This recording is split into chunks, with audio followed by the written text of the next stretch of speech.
O tal caso que envolveu um ministro no aeroporto de Roma e a família dele e outras pessoas, até hoje não foi, claro, todo mundo sabe que até hoje não foi devidamente esclarecido como o fato ocorreu. O fato tem que ser caracterizado. Sem que você tenha a caracterização do fato, a descrição do fato, que em tese caracteriza um crime, nada feito. Porque a definição de crime, ela é doutrinariamente, nos livros de direito e na cabeça daqueles que estudaram direito, em cima dos que fabricaram o direito, o que é que caracteriza a definição de crime? Crime é um fato típico. Típico por quê? Porque tem que estar descrito na lei. Antijurídico, isto é, contrário ao direito, e culpável. Eu estou dando uma definição que é a mais clássica, mais simples, sem nenhum tipo de mistura doutrinária.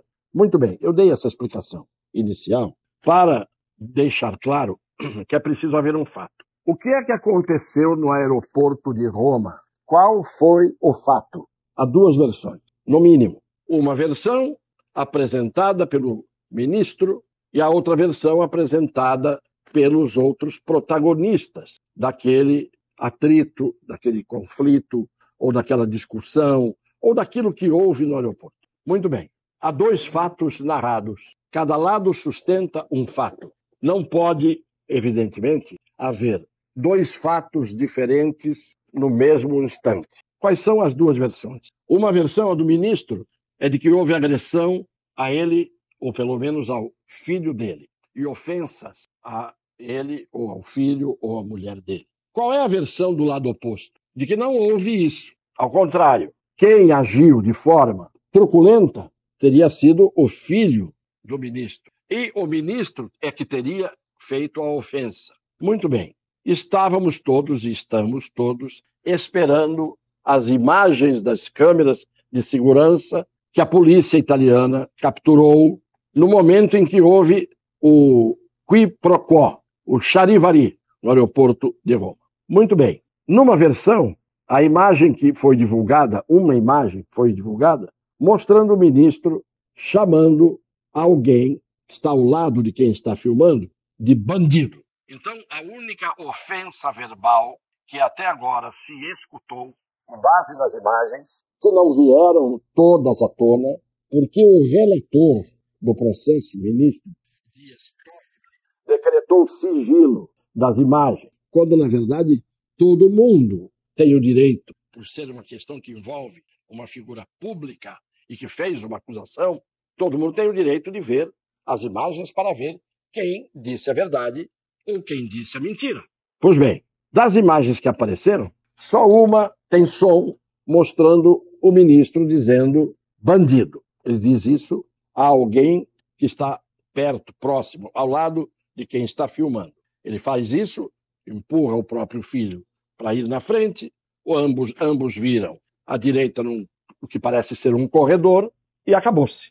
Essa imagem nós temos. A outra imagem, em que não aparece envolvido em confusão nenhuma, nem atacando, nem sendo atacado, não aparece o ministro, aparecem o acusado e o filho do ministro. Neste momento, as imagens não são satisfatórias, mas dão a noção de que ali não houve troca de socos, nem troca de agressões. Como não há som, e não há agressão, e não há soco, tapa, pontapé, não há coisa nenhuma, é preciso que haja novas imagens que estão em sigilo para que a gente veja se algo aconteceu além disso que eu estou dizendo com base nas imagens que foram divulgadas. Isto é um ponto fundamental, isto não pode ficar em sigilo, essas imagens têm que ser reveladas e eu posso supor que é do interesse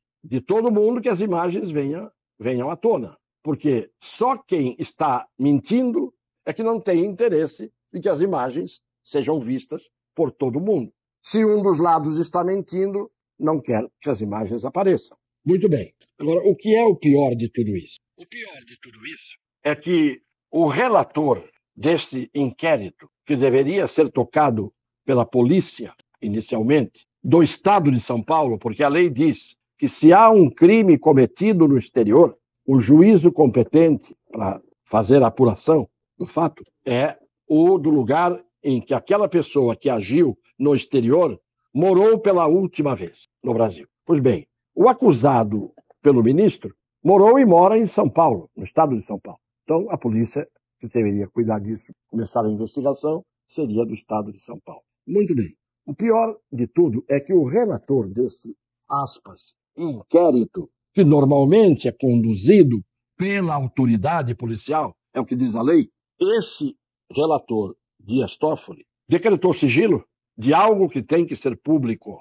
Não tem razão para sigilo. E, em segundo lugar, e é isto que hoje se tem notícia, e é por isso que eu estou dizendo que o assunto é jurídico, ele pura e simplesmente admite como assistente do Ministério Público que o próprio ministro atue como assistente do Ministério Público. Isto é uma aberração.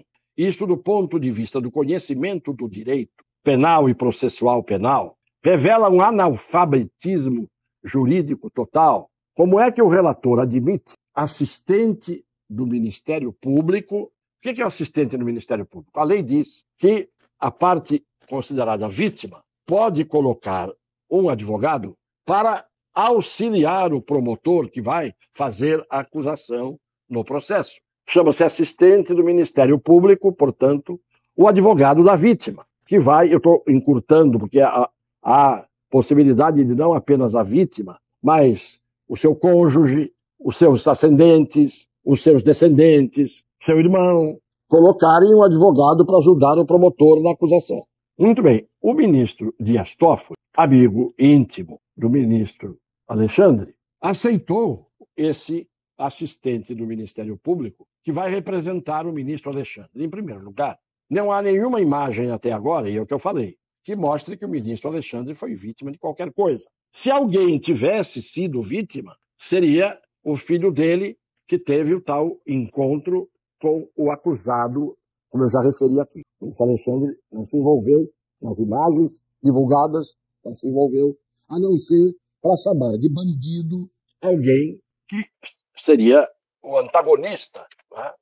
A pessoa que ele acusa, ele chama de bandido. Agora, se o assistente do Ministério Público pode entrar num processo, o assistente do Ministério Público só pode entrar no processo quando o processo foi aberto, quando o processo foi instaurado. Como é que o processo é instaurado? Inquérito policial não é processo. Processo é quando se forma a relação jurídico-processual, juiz, autor e réu. Só, portanto, quando há o processo penal instaurado com a denúncia recebida, é que se pode admitir ou não a designação de um assistente do Ministério Público. Pois o senhor ministro Dias Toffoli, contra a lei, admite como assistente do Ministério Público alguém antes de que o Ministério Público abrir o processo. Vejam, eu estou falando de um ministro do Supremo Tribunal Federal. Isso não é aluno de primeiro ano da faculdade que erra uma questão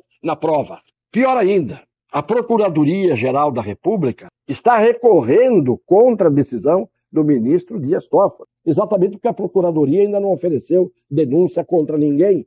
E mais, não se pode ter um julgamento num caso desse, em que a vítima seria um ministro do Supremo, um julgamento desse feito pelo próprio Supremo. Por quê?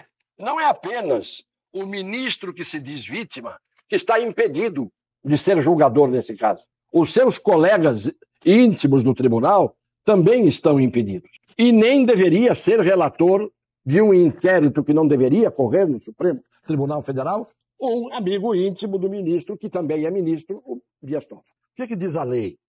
Por alto, só não vou entrar em profundezas aqui. O juiz não poderá exercer jurisdição, isto é, não pode atuar como juiz, no processo em que, 1. Tiver funcionado seu cônjuge ou parente consanguíneo, ou afim em linha reta, sobrinho, por exemplo, ou colateral, até o 3º grau, inclusive, como defensor ou advogado, órgão do Ministério Público, autoridade policial, auxiliar da Justiça ou perito. Ora, se o juiz não pode funcionar num processo para julgar, quando o cônjuge ou o parente consanguíneo de sangue, o pai, a mãe, o avô, a avó, o filho, o neto, o sobrinho, o irmão, forem parte do processo, ele não pode. Nem mesmo como defensor, funcionando como advogado desses, ou mesmo como membro do Ministério Público atuando no processo, o juiz não pode julgar nesse caso. Ele está absolutamente impedido. Não se trata de suspeição.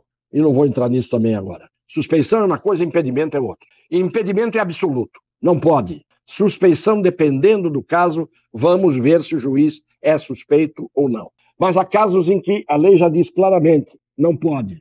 Não pode quando ele próprio, o julgador, houver desempenhado qualquer dessas funções ou ter servido como testemunha. Ora, se nem aquele que é ouvido como testemunha pode, imagine aquele que se diz vítima. Onde já se viu, em que país do mundo, mas nem em país nenhum do mundo civilizado, onde há estados como nações politicamente organizadas, nunca se verá um juiz julgar um caso em que ele se apresenta como vítima. Isto é, a vítima entra para julgar e, pior, antes de julgar, entra como assistente no Ministério Público para ajudar a acusar. Isto não existe, eu volto a dizer, nem na tribo mais primitiva que possa ainda ser encontrada, num lugar ermo, deserto, não conhecido da face da terra. Se encontrarem lá uma tribo que tem um rudimento de ação das pessoas para julgarem os seus semelhantes, ninguém vai permitir que o julgador seja acusador, seja juiz, e pior, os seus colegas de tribunal estão todos em condição de suspeição. Como é que o ministro Dias Toffoli pode ser relator de um caso em que a pessoa que se diz vítima é seu amigo íntimo, é ministro como ele, andam todos juntos ali e tem todos eles praticamente uma relação de intimidade? Isto é, vai haver um Supremo Tribunal Federal, se tiver que vir a julgar um caso desse, o que é uma aberração total, de tantas que nós temos visto, vai haver um Supremo Tribunal que não pode julgar, porque estará quase todo ele envolto em suspeição.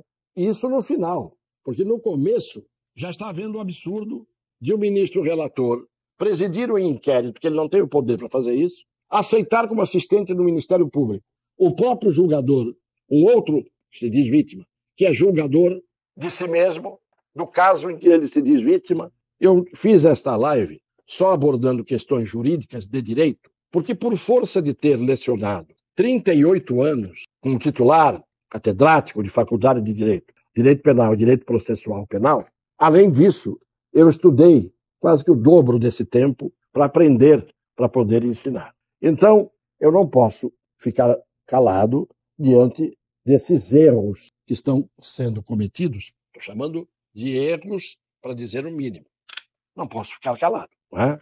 A gente tem que esclarecer as pessoas que muitas vezes não têm nenhuma condição de serem informadas e nem de serem esclarecidas, porque ninguém está muito preocupado em fazer isso, principalmente quando a desinformação, que é criticada por esses poderosos, é praticada a céu aberto, diante do nariz de todo mundo, e eles podem. Como aqui a gente não faz fake, como aqui a gente procura dizer as coisas de acordo com o direito, com a Constituição e com as leis, eu ainda teria mais coisa para dizer a respeito das aberrações, mas não vou fazer isso. Vou terminar por aqui mostrando que há uma ilegalidade a mais das muitas em curso no país das ilegalidades explícitas. Um beijo no coração das pessoas de boa fé.